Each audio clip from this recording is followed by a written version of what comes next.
Sunday, October 30th. A day from Halloween.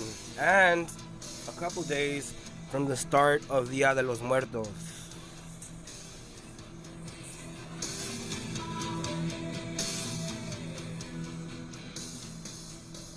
Okay, so we got something really good going on right here. A lot of this is going to explain a lot of questions that you may have. It's Randy from Lamb of God.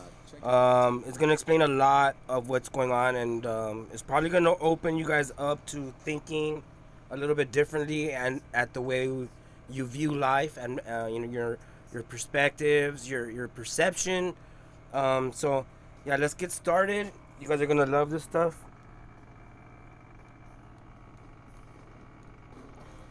Let's start with Albert Einstein. Okay. So here we have Albert Einstein on energy. Of course, it's the most famous equation, right? And the main equation itself is energy. Okay. Then you have mass, and then you have the speed of light, of course, squared. Now, believe it or not, this literally applies to information technology, telecommunications, the internet, all of that. Because it takes energy to run the telecommunications industry. It takes a mass of an audience to both receive and then retransmit. And then, of course, all at the speed of light, because fiber optic technology has now been totally introduced into the infrastructure. One more thing that he did say, let me point out. Okay. Einstein on World War III. Now, here's one of his most important quotes that he said that a lot of people always point at. It says, "I know not with what weapons World War III will be fought, but World War IV will be fought with sticks and stones." Now, if you go ahead and evaluate what he's saying right there, and try to dissect what he's trying to say, you see that he already had spoke about energy, and he completely comprehended what energy was. When you start putting information technology or information on energy, it's bound to lead to energy wars. So what we have right now is literally energy wars going on across the plane of existence. Everyone's fighting for energy in one form or another. Now, I predicted this a long time ago, and you guys can all look at my Simon Ramos profile, where I spoke that what the petrodollar actually meant. The petrodollar actually means energy. For goodness sakes, gosh. Why is this so hard to understand? So let's move up out of there. We'll go ahead and eliminate that for now. We don't actually need that on there. That's just something I wanted to point out to get started. Now, we're talking about energy, right? So let's go. How much energy does the internet use? We're not talking about all the other voice, data, video branches, nor even the fire, life, safety branches of information technology. I'm just talking about just the internet. Okay. Now, above the internet, there's the intranet, and a lot of people don't understand what the intranet is.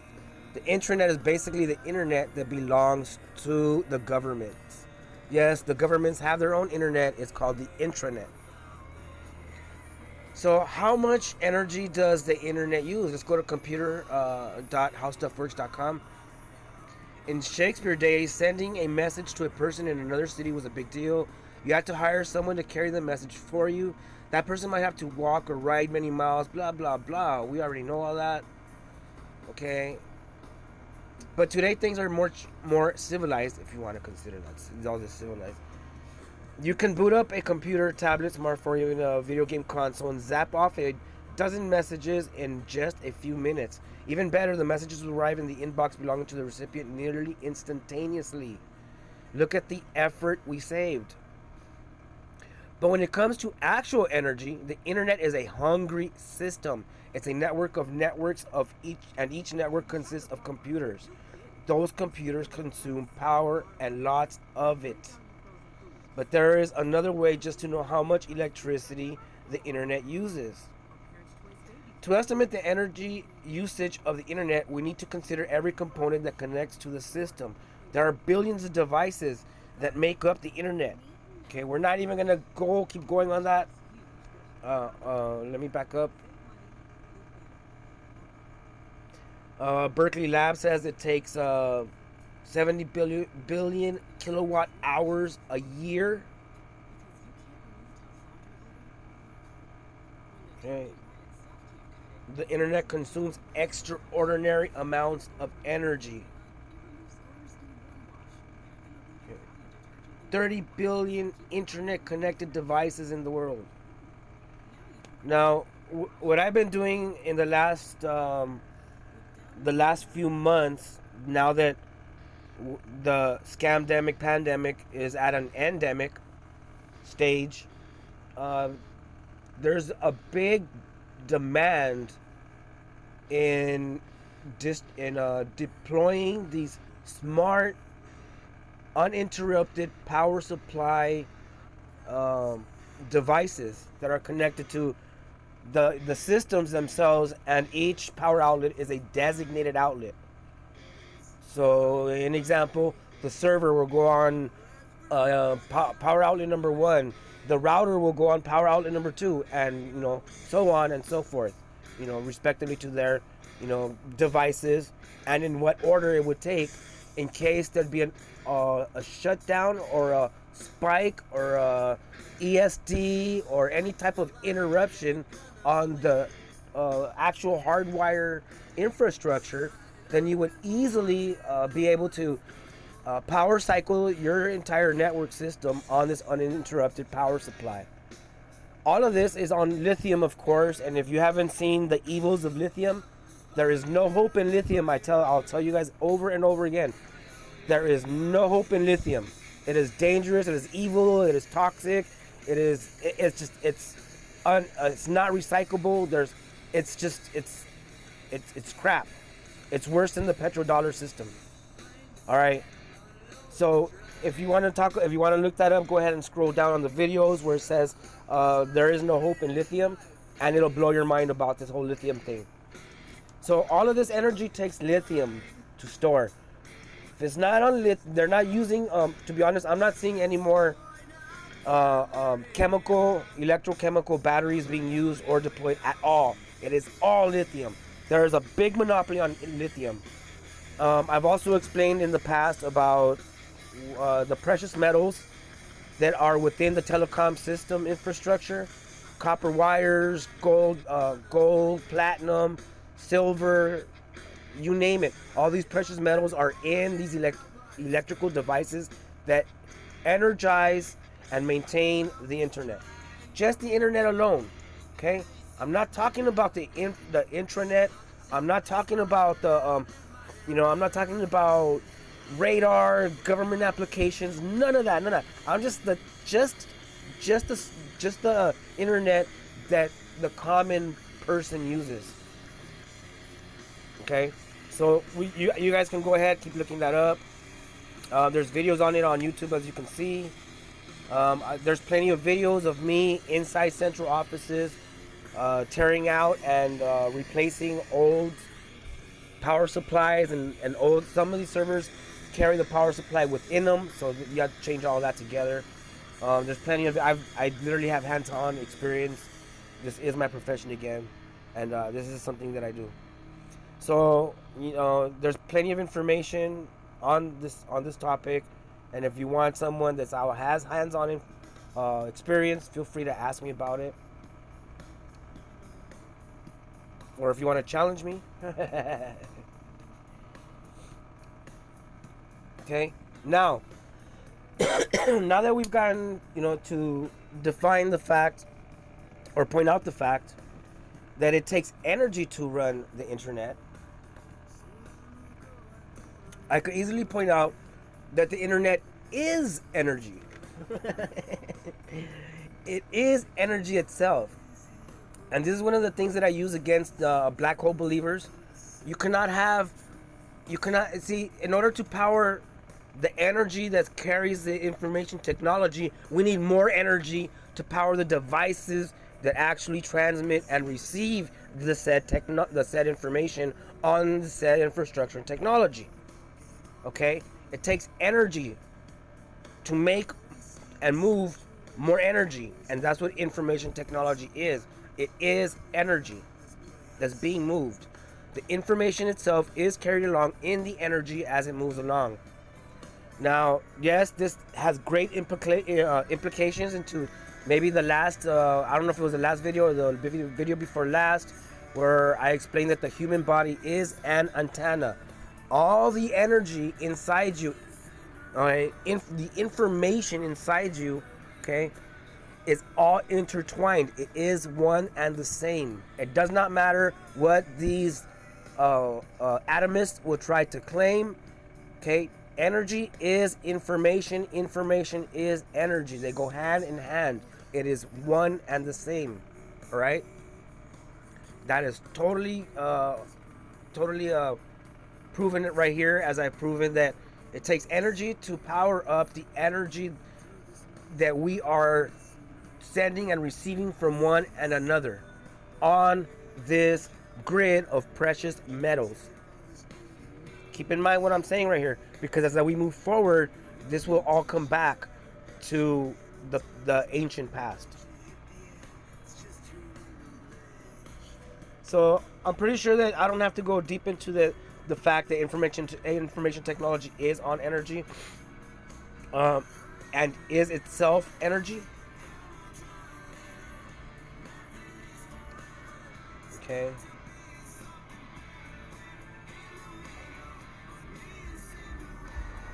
Okay, now that we've talked about all that and energy,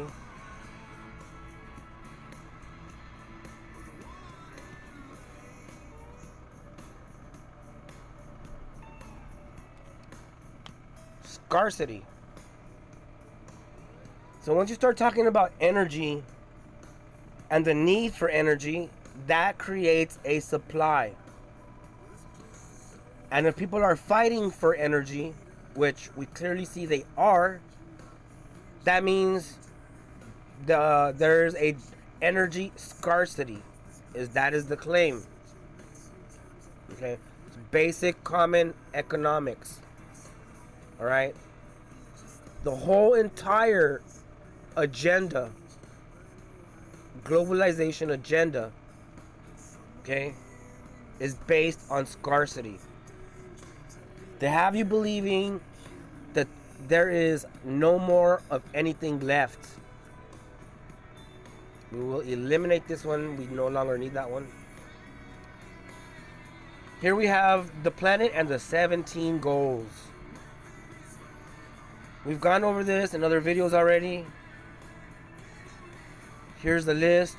I've already decimated the list just with the first four. First five. Okay, we've gone over this. We can all see, we'll go from top to bottom.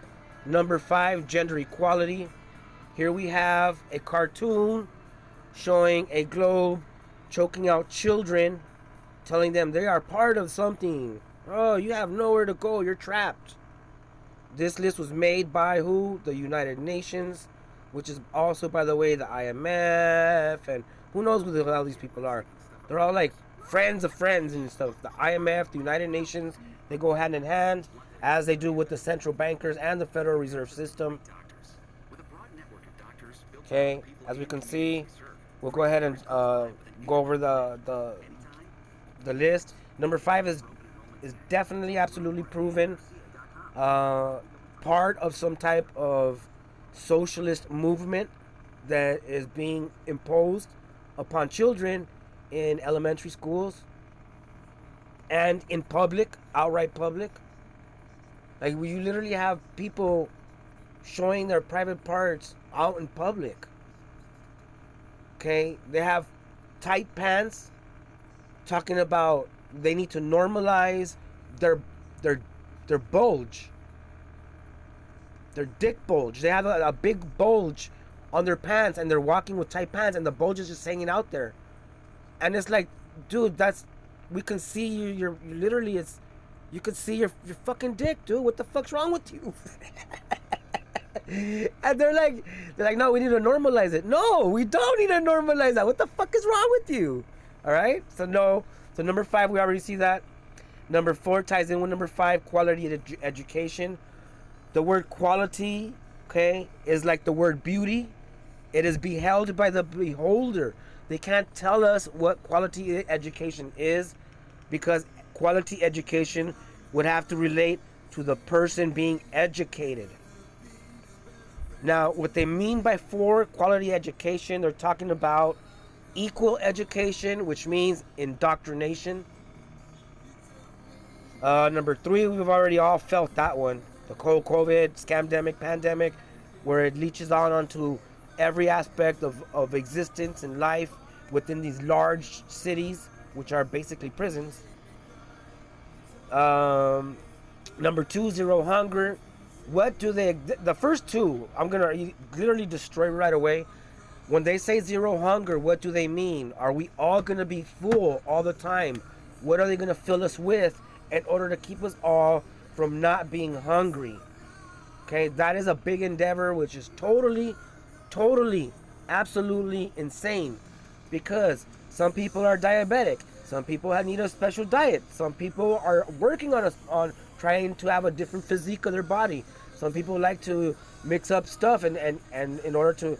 Some people are like me, need a specific diet. Okay, you all know I've survived. I had near-death experience. I crossed the line. I came back, and I can, that's on another video. You guys want to go down the line? I have the Frankenstein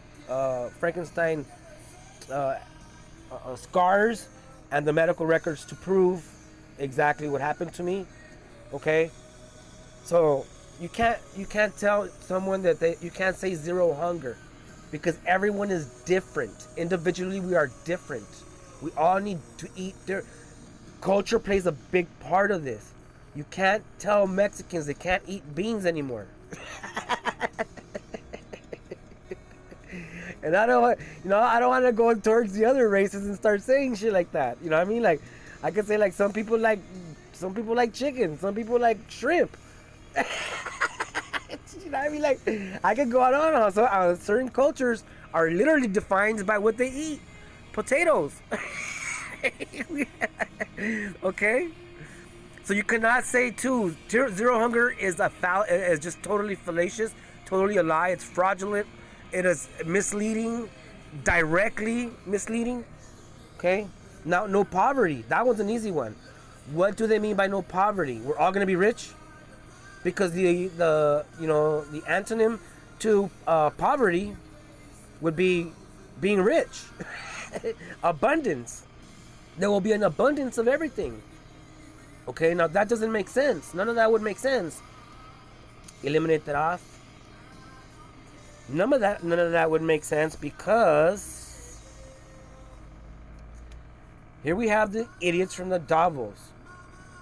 Now, I'm working on another video that I'm gonna do a long review on the Davos 2022 and break it down as these insane, totally detached from reality, Dr. Frankensteins.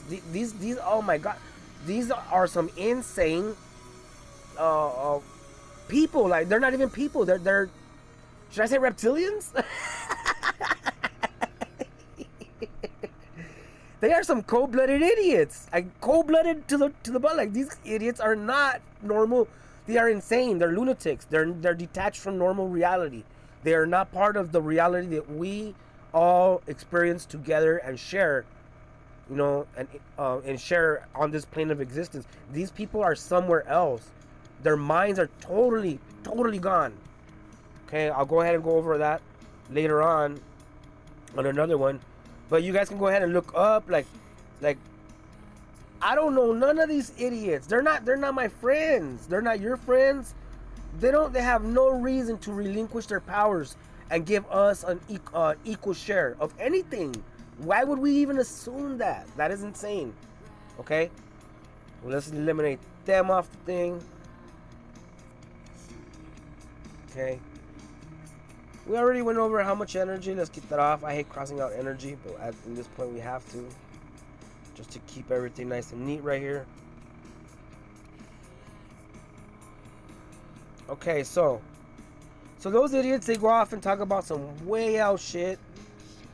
We'll work our way back towards the point here on energy and the circuit of energy. Okay, so they have a lot to say about energy. Okay, and they keep bringing up this whole Ukraine-Russia thing throughout the whole, and we'll go over that on the review on another video. Okay. List of armed conflicts. Now, this is something that you can find. I'll back up so you guys can see it's not just that. My question was ongoing declared wars 2022. It's not even a question. It's a statement, and I want all related statements to that. Now, a war used to be declared from one country to another, but due to globalization and this whole equality socialist agenda that's being opposed upon humanity, they are not saying anything about wars being declared, which is cool for them, because people could be attacked, pipes can be blown up, sabotage can be executed, and they'll never say it's war. It's an armed conflict. It's a terrorist attack. It's a blah blah blah. But yet, when it comes to Ukraine and Russia, it's a war. It's a war. It's a war. It's a war. It's a war. A war that barely started. We have all of these major wars across the plane of existence. Let's look at the map real quick. You guys could look this up yourselves. Okay, Africa's being torn apart. There's obviously some really bad shit going on in Africa, and we'll go over that right now. Okay, look, these parts are being torn apart as well. And, pretty much all this area right here, Brazil and all that, that's under control already by the central bankers. Now, what am I getting at? Okay, they are tearing up. This is the locusts. This is the biblical locusts, everyone. That's what this is. Okay, they are like locusts. Okay, they're invading all the crops. They're invading all the natural food. A food shortage is coming. This is where the food comes from, everyone. This is where the food comes from. These are called resources. All right? Now, where there is food, let's get rid of that. Where there is food, there are humans. And humans are also resources. They have a human resources department in every large corporation, and pretty much in every small business that's not a mom and pop. The mom and pop probably have better human relation department than all those large corporations, because they personally know their clients. So humans are resources. That's totally proven right here. Moving forward, you guys can see it on yourselves. Let's eliminate that. So here's when we start talking about, because of this whole globalization, okay, and the scarcity of it, and the fact that we need to keep everyone supposedly safe and secure rather than free, okay, we have to allocate resources. I've already gone over this. It was removed already once. I'm gonna be very careful what I say right here. Okay. How to allocate. I'm just gonna read what it says. Those that have critical thought can literally understand what this is about.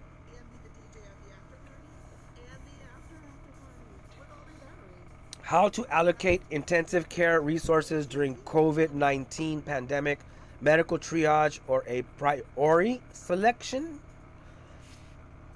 The pandemic outbreak of coronavirus disease 2019 COVID-19 has seriously affected social life, economy, and medical community around the globe.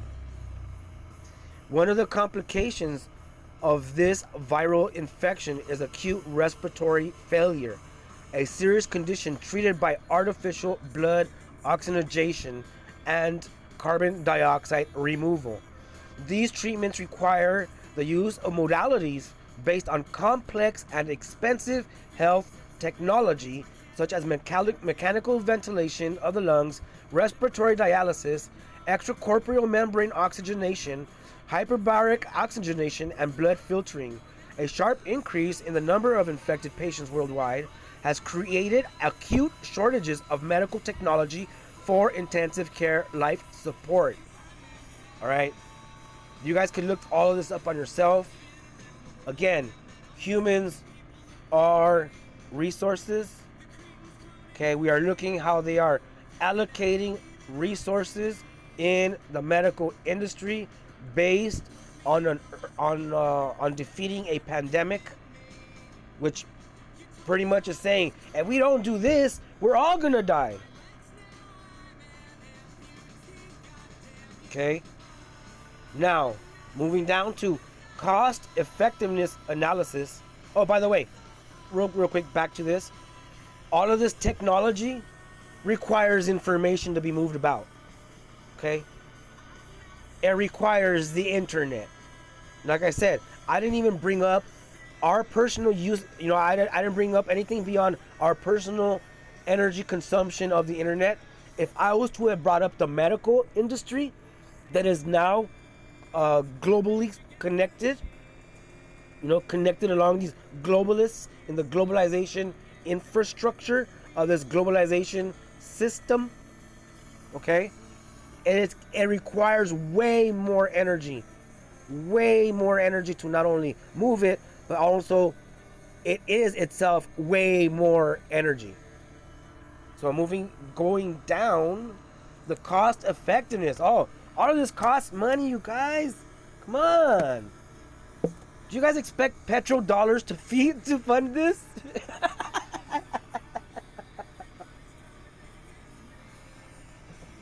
The petrodollar system is a debt system, as is. It is totally in debt. One of the things that the Davos guys talk about, the Davos dum-dums talk about, is the last couple, actually the last 4 collapses. Like there's been four collapses, okay, in the last 3 decades. You had the dot-com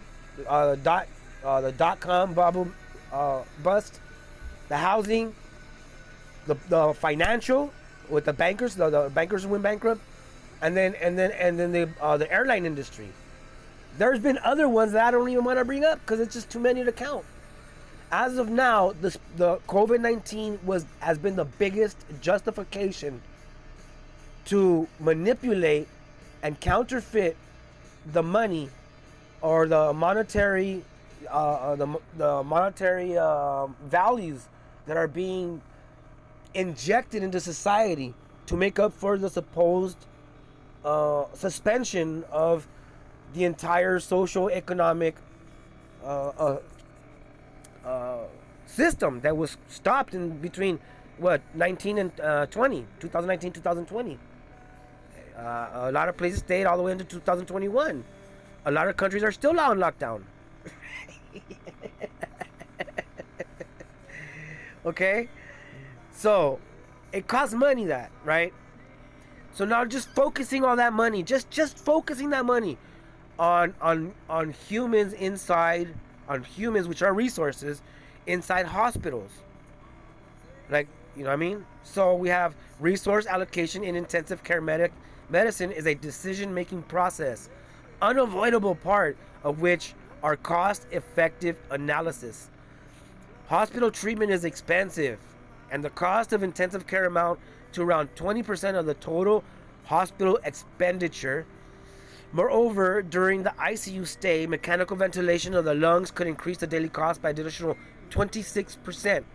In the USA, ventilatory support for COVID-19 patient lasting longer than 96 hours has estimated median cost of $88 to 114. Now look, we already know that putting people that were supposedly labeled as COVID patients, that were under like an extreme acute attack of COVID on the ventilating systems was a big supposed mistake.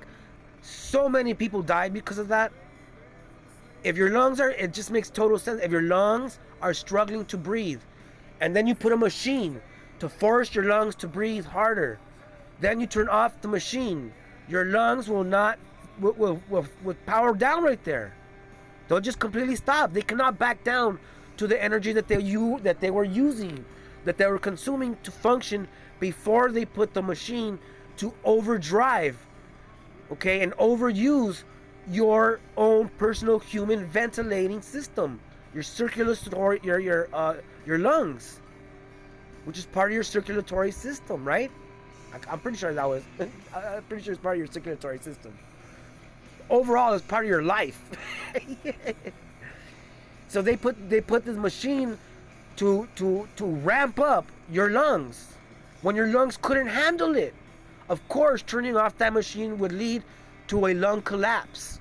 It is common freaking sense when you think in energy of terms. When you think in terms of energy, I'm sorry. So moving forward, other factors associated with intensive care still await to be evaluated, especially in a setting of widespread infection outbreak. As reported, the ICU's reduced mortality rate, blah blah blah. So they go on to make justifications, okay, to impose this whole intensivist care unit system now that's now in place. They have not said they're gonna go back to a normal system. By I mean normal is this. Before they started imposing this resource allocation stuff into the medical system, the surgeons and the doctors made the decisions. If I'm a surgeon, okay, and one of my patients is dying, it's up to me to resuscitate that patient. I make the call. I make the decision. I act on my decision right there and then. That is no longer the case. Now the intensivist is called, and the surgeon must first get permission from the intensivist to proceed to either resuscitate or allow expiration, is what they're saying. Okay, to allow expiration. In other words, they let you die. They watch you die. And then they're like, oh yeah, while you're dying, we're going to go ahead and make note, see how you die. So that way we have a clear understanding of how people like you die. That is exactly that's what's going on right now. That's why if some of your elders are labeled with COVID, and you take them to the hospital, you're not going to see them no more. They will lock them down and take them away. They are no longer. You will no longer see them. Okay, you won't. You'll be lucky if they'll be lucky if they make it out of the hospital, because according to this article, and I could point it out,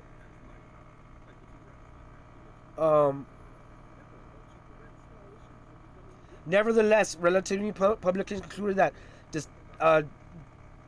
despite critical care being a significant healthcare cost burden, there is a paucity of studies evaluating its cost effectiveness. And then when you move down here, more down, and matter of fact, it's if you go down my list of videos, you'll see that they totally say that it's something that they're spreading within the students and the medical community, is that feudal care is not care at all. Okay, feudal care can do more harm than good. You guys can Google that up. I'm not gonna take time to point that out because I already pointed this out, and I don't want to get in trouble for saying, for pointing out what's already there. And so you guys can Google it. It'll say that feudal care, okay, does more harm than good. All right. If you don't understand what that means, okay, go ahead and define it. Feudal, and then care. All right. Go ahead and define that yourself.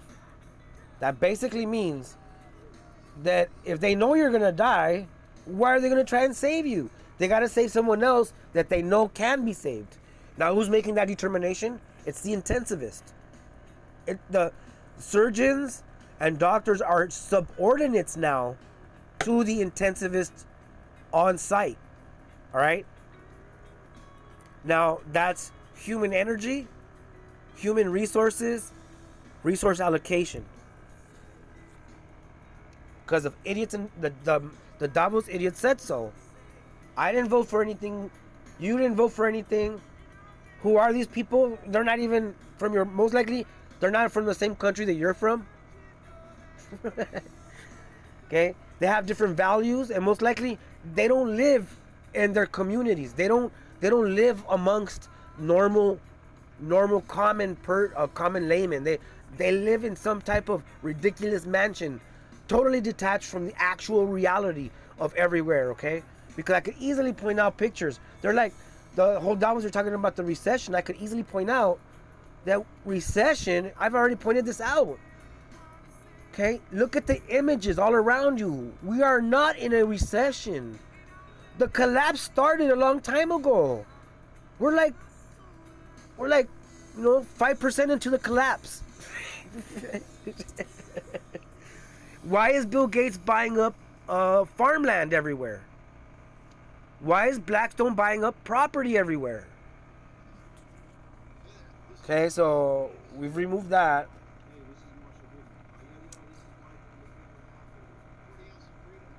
Okay, global.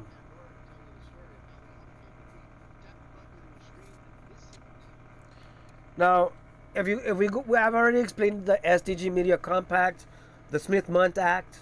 I've actually read them out to all you. We've just gone over right now that humans are energy. Okay, they are resources, and they can be allocated as what is happening right now. Beyond the control of our own will, as a matter of fact. If you go to the hospital and they label you with this, with a certain illness, they could lock you down, and then all your rights have been removed. They could literally poke you, probe you, cut you up, dissect you. All right, this is very real. So let me back up before I go into this one.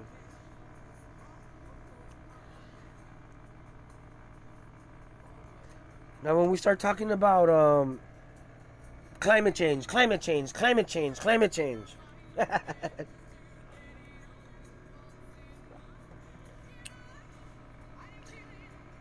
Now, here's what I populated into the search.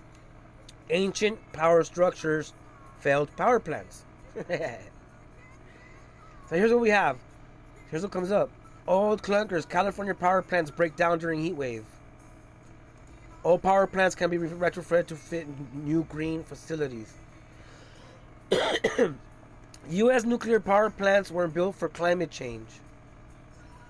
Do you guys see what I'm pointing at? I literally asked Google, where I populated a Google search under something that I was going to try to point out, and it literally pointed it out for me, for all you to see.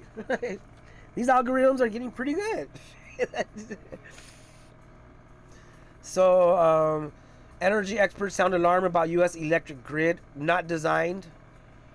7 reasons why nuclear energy is not the answer to solve climate change. Okay, so as we can go over and over, they're panicking about climate change. The point I was trying to make is this.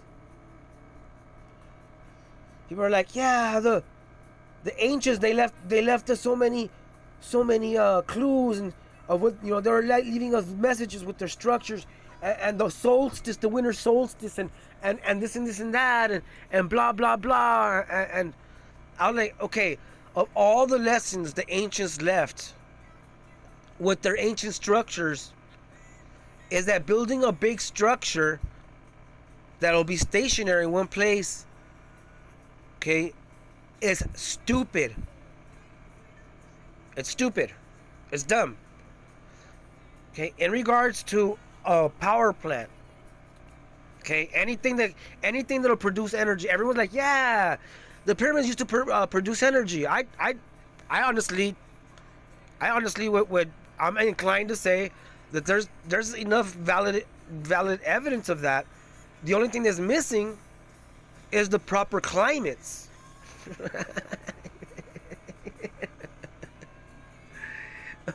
Okay, now under different environmental conditions, a lot of those large ancient structures would definitely work as large power plants.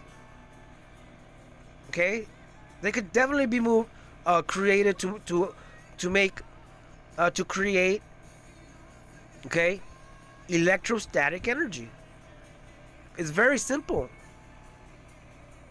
Okay, electrostatic energy can be created easily by walking across the wrong rug.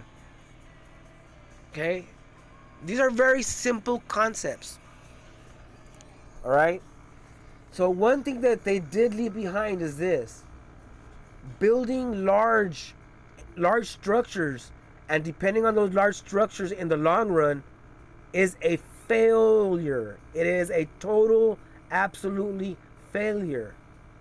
On a couple on one of the videos going down the list, which you could look up as well, I totally point out that the stars, the heavens, okay, and so the astronomical seasons, let's say, right, the astronomical seasons, okay, do not match up with geographic seasons. Okay, they don't match up, and they don't match up with man-made calendars. There's all calendars. I don't care which. They're like, oh yeah, some calendars are more precise or accurate than others. But all calendars, even the most precise ones, like the Mayan calendar, has a magical time in it, a period which cannot be added into the calendar and must be therefore omitted and considered free time. if you will, free time. That's what I think it was called. Okay, there's a few days even in the Mayan calendar where they're like, okay, these will be leap days. Right now, you'll see one leap day every 4 years in the Gregorian calendar. So our concept of time is total. Not only that, we also know that time is experienced differently in different altitudes. even under the mainstream gravity theory, I can easily point out that they claim that due to gravity, time is experienced differently at different altitudes. All right? So our concept of time is definitely absolutely wrong, and mainly is because they're trying to centralize it. They're trying to tell us all we are all on the same time. We are all on the same schedule. We are all on the same agenda. So the ancient structures have taught us one thing: centralizing everything and putting everything, trying to make everything stationary. It's a failure. The climate will change. Okay, the climate will change, and your power plant that depends on that sustainable energy will stop working. They're like, oh yeah, but there's no proof that those structures were like, look, right now, as of right now, it's a fact. It is a fact. The largest man-made structures right now, are power producing facilities. whether it be a dam or whether it be a nuclear power plant, whether it be a coal power plant, it doesn't. Those are large structures, man-made, to create energy. All right. Now, the energy required to create the ancient structures doesn't add up, according to mainstream, in regards to using manpower and logs to roll up blocks, 10 ton, 20 ton, 30 ton, 40 ton blocks up mountains, up hills, up to remote areas such as Machu Picchu and all that up there, the Inca mountains. Okay, it doesn't add up. It doesn't add up in Egypt. It doesn't add up. It doesn't add up in the rest of Africa. It doesn't add up. And right as of now, they are making so many discoveries that are baffling mainstream geologists. Okay, archaeology right now is under some type of way out revolution. Okay, the polystone structures, the polygraph built structures that the Incas built are just wow.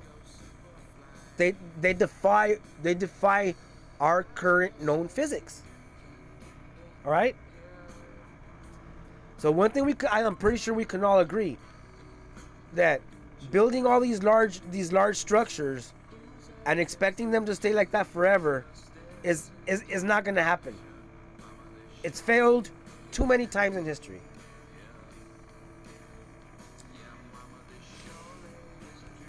So speaking of how archaeology, the reality of archaeology is under a change. Okay, you could go ahead and look up the nature of reality, because of all of these changes and all of this information. And by the way, the Smithsonian has self-admittedly, I posted an article on Facebook the other day that the Smithsonian's Institute self-admittedly, stated that they withhold a lot of information and have secrets, and some of those secrets are in the name of national interest. Now, when someone in America says national interest, what they actually are trying to say is everyone, because of the American petrodollar, the Federal Reserve, all of that comes from here in America. The internet started here in America, specifically here in California. Okay? So how we see reality is going to change, because the petrodollar system is collapsing. They're going to remove gas stations. They will be replaced by other things. They're going to try to remove ownership from vehicles. You are not going to be allowed to have a vehicle because of carbon output. Okay? All of these things that we're going about, okay? How everything's changing. Okay? It's because globalization, everyone, okay, is a religion. All right? Religion and globalization, new possibilities, furthering the relationship between religion and globalization. Globalization and religion. Globalization relates to the historical process by which all the world's people increasingly come to live in a single social. Let's continue what encyclopedia.com has to say about globalization and religion.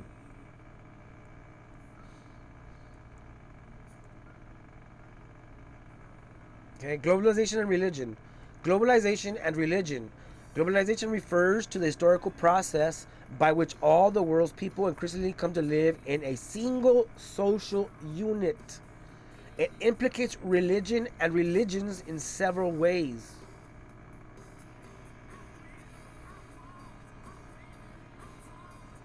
Foreign policy research, religion and globalization. I know a lot of you are about to say, no, they're saying religion and globalization, Simon. Okay, I'm not done. I'll get there. Have patience. Globalization is often described as a process, steadily progressing over time. Again, I just explained how time, okay, has been centralized to set a schedule, an agenda for humanity.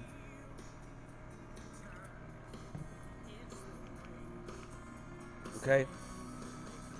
So globalization is often described as a process, steadily progressing over time, pervasively spreading over space, and clearly inevitable in its development.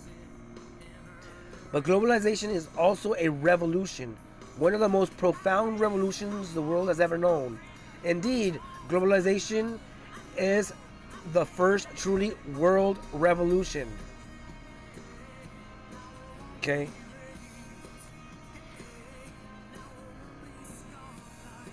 Globalization is often, I'm sorry. All revolutions disrupt traditions and customs of people. Indeed, they threaten a people's very security, safety, and even identity. The world revolution that is globalization in some measure threatens the security of every people on the globe. Insecurity, ideology, and theology.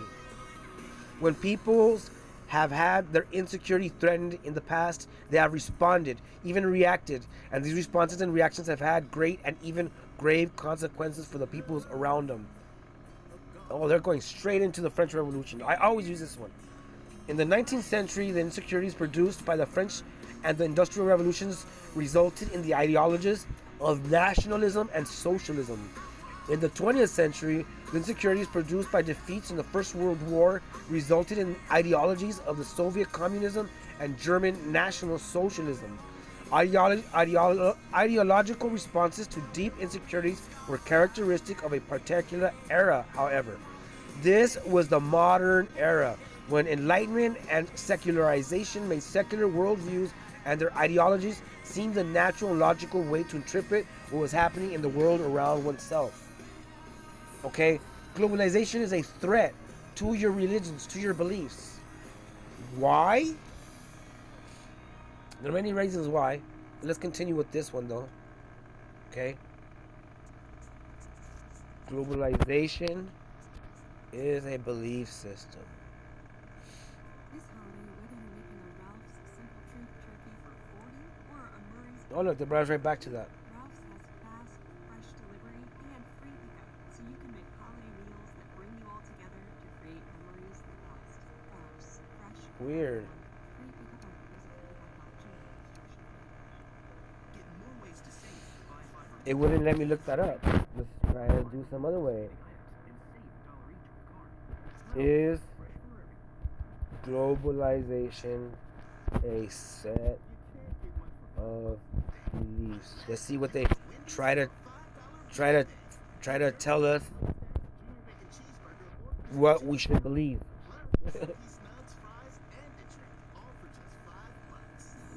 Keeps sending us back.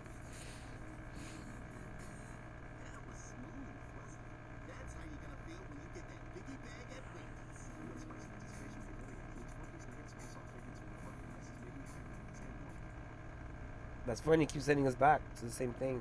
It won't let us. It won't let us say that it actually is.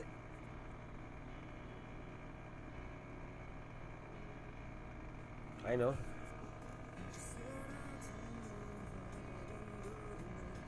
See this whole babble? I could play it too. Globalization and trust.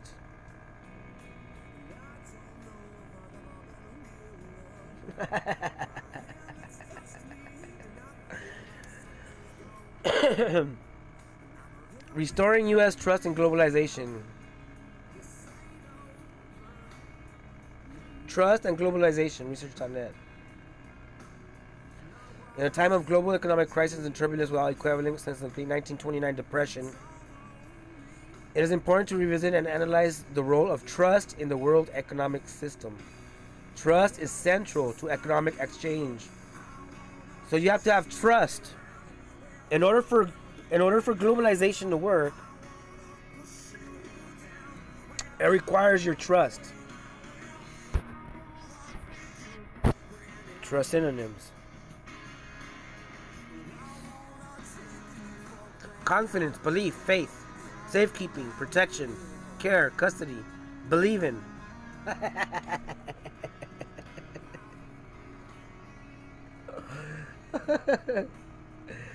Okay, so everyone's like, yeah, okay, so we should like, yeah, believe in science.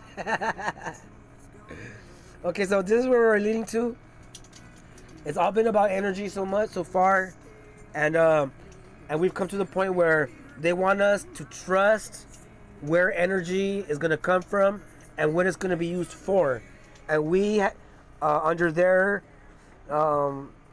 dictatorship have no choice but to participate in this large change of belief system, which is now a centralized belief system, which totally qualifies it as a fucking religion. We're gonna go move on to where the faith and the trust of that religion. You're like, yeah, but all of that's because scientists said so, Simon. I'm glad you said that. Because that's where I was headed. Okay, so here's the trippy part, guys. All right. You're like, no, yeah, they're trying to save the globe. Like, no, they're trying to kill off the population, which we see that they are. They're trying to kill off the population. Okay. So, we could say that they are accidental. Let me rephrase that. Let me correct that. I don't want them to say that. Let me correct that. Okay, I correct that. All right. They're accidentally killing us.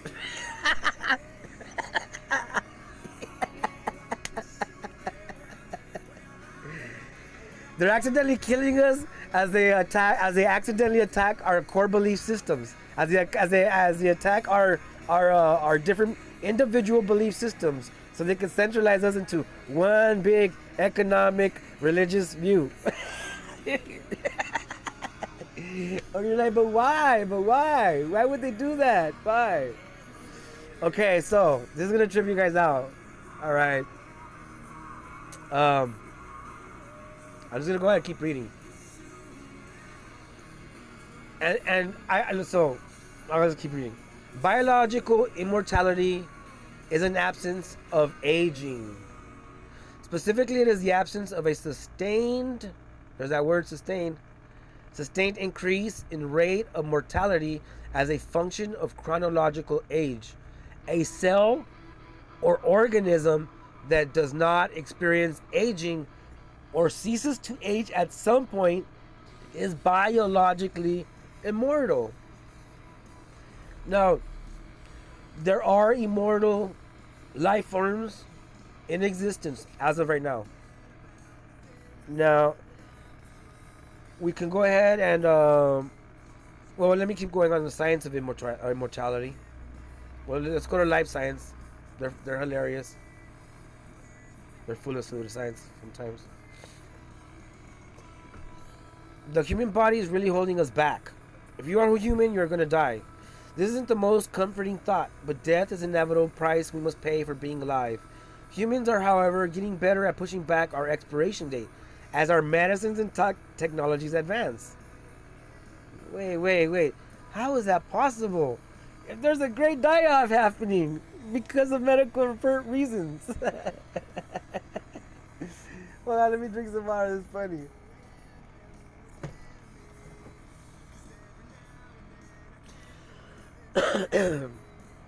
If the human lifespan continues to stretch, could we one day become immortal? The answer depends on what you think it means to be an immortal human. Okay, so first of all, one of on a pause there, one of the things that makes us human is that we have a limited time here to experience and share our experiences, and then we move on into the energy cycle, or the next phase of our energy moves on. Because everything is a circuit, all energy is a circuit. So we are energy. We are antennas. So at the end of this experience, your personal individual experience, your energy continues on. Okay? That is a freaking fact. Okay? Going back to what I was about to say earlier about the energy it takes to make energy. Okay? Energy cannot be destroyed. Okay? Energy is beyond immortal. All right, energy is beyond immortal. You can't destroy energy. Theoretically, if you were to have a handful of energy and you would try to destroy that handful of energy, you would need a bucket full of energy to smash that handful of energy. But then you would be stuck with that bucket full of energy, leaving you to say, okay, I now have to destroy this bucket of energy. So to destroy that bucket of energy, you would need to get a wheelbarrow full of energy to destroy that bucket of energy, and so on and so on. It's like a hole. The more you dig, the bigger it'll get. Black holes are nothing but theoretical nonsense and stupidity, illogical, okay, unintelligent, nonsensical, imaginary, unproven stupidity. Because along with that, they have spaghettification, all kinds of other weird crap. All kinds of. It leads to unicorn land, fantasy land, purely imaginary. So coming back to this whole thing about energy and humanity and humans and life, I don't think when people reading from life science, let's see what Susan has to say. I don't think when people are even asking about immortality, they really mean true immortality, unless they believe in something like a soul. Susan Schneider, a philosopher and founding director at the Center of Future Mind at Florida Atlantic University, told Life Science, if someone was, say, to upgrade their brain and body to live a really long time, they would still not be able to live beyond the end of the universe. So there's an end. There's an edge. Okay, you globe heads that believe in this materialistic globe. Okay, you have to explain what is the globe floating in.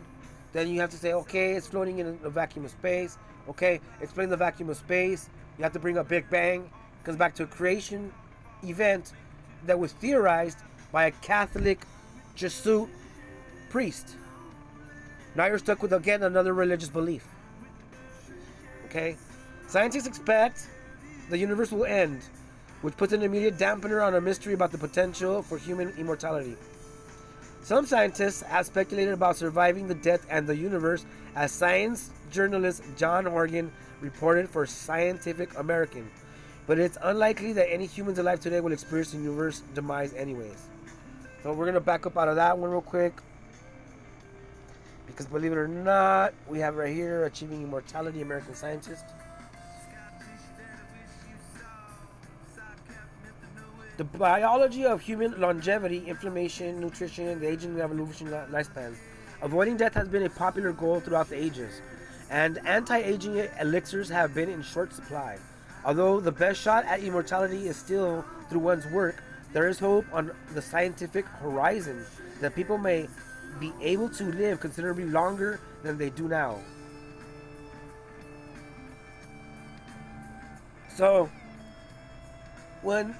Backing up, when I said this years ago, I said, and you guys can look at my Simon Ramos videos, go all the way to the bottom, you'll see all the first videos I started uploading. It was too early to upload those videos back then, because you guys didn't comprehend. You guys needed the lockdown to happen to understand what exactly I was saying, because I told you guys there'd be a lockdown. But my theory at the time would be that they would reawaken smallpox, because they have smallpox in banks stored. All right, they did not eradicate smallpox. Smallpox is supposedly under lockdown in storage, and they will release that bitch, okay, just like in the Bible. All right, it will match the biblical descriptions of Revelation. All right, if that smallpox is released upon mankind again, the cities are so dense and so full of human mass that it will wipe everyone out. We're talking about a catastrophe on global scales. All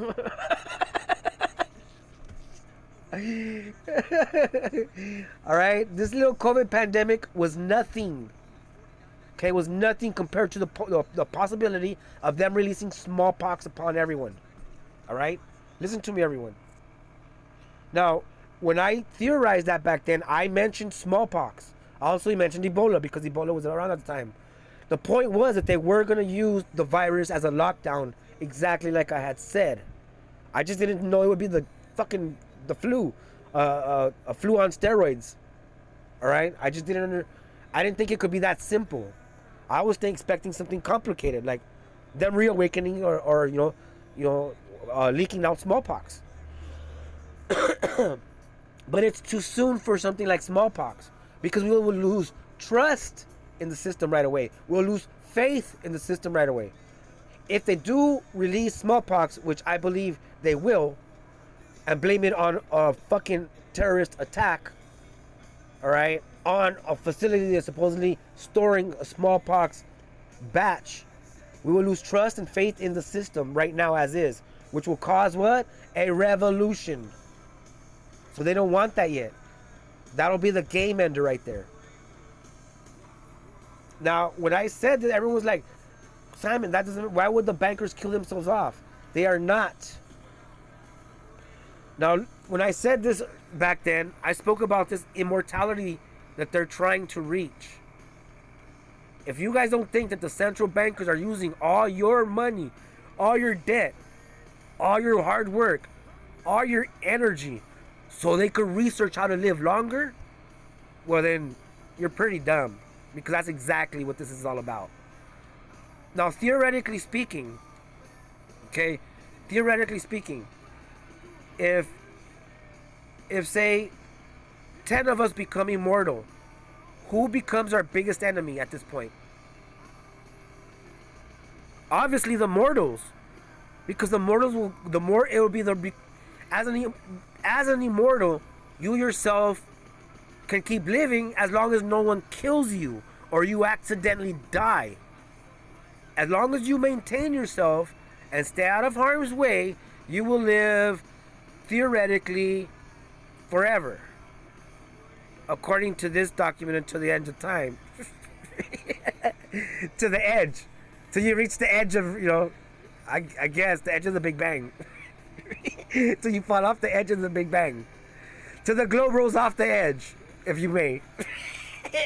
If you want to say it like that, right? The globe's gonna, sooner or later the globe's gonna roll off the edge. Theoretically speaking, according to you globeheads and your globalization religion.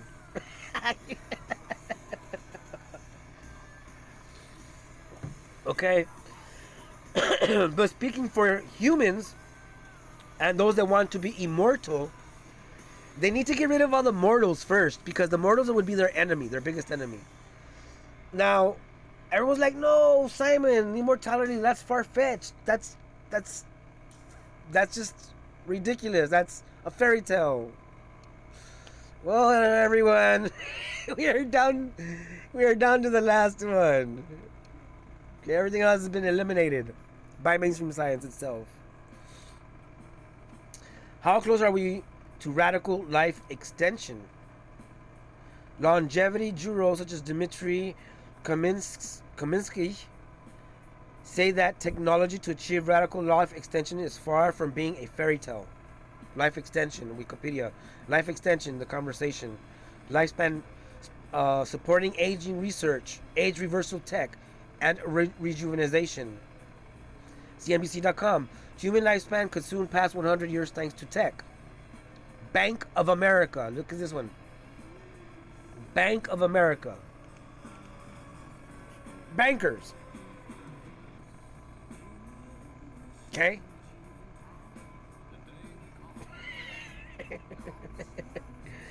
Anticipating the use of life extension technologies. Who is this coming from, guys? Huh? Who is this coming from? What does it have here?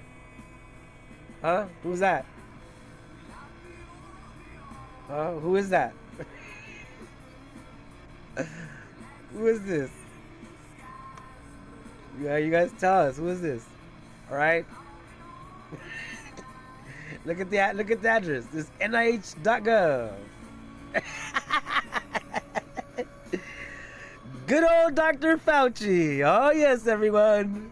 This is the reason why. Look, if the bankers reach immortality, which they are definitely reaching life extension, their life prolongation technology is very real, everyone. Okay? So their biggest enemy is us, the mortals. We're not going to be connected to a virtual reality as our body parts are swapped out with Dr. Frankenstein human parts. Okay? They would rather become a fucking brain in a jar connected to a virtual world so they could live forever as fucking droids and humanoids and programmed robots take care of their bodies. All right? What is this about? You're goddamn right. All right? This is NIH.gov, everyone. Okay, do you guys even motherfucking science, bro?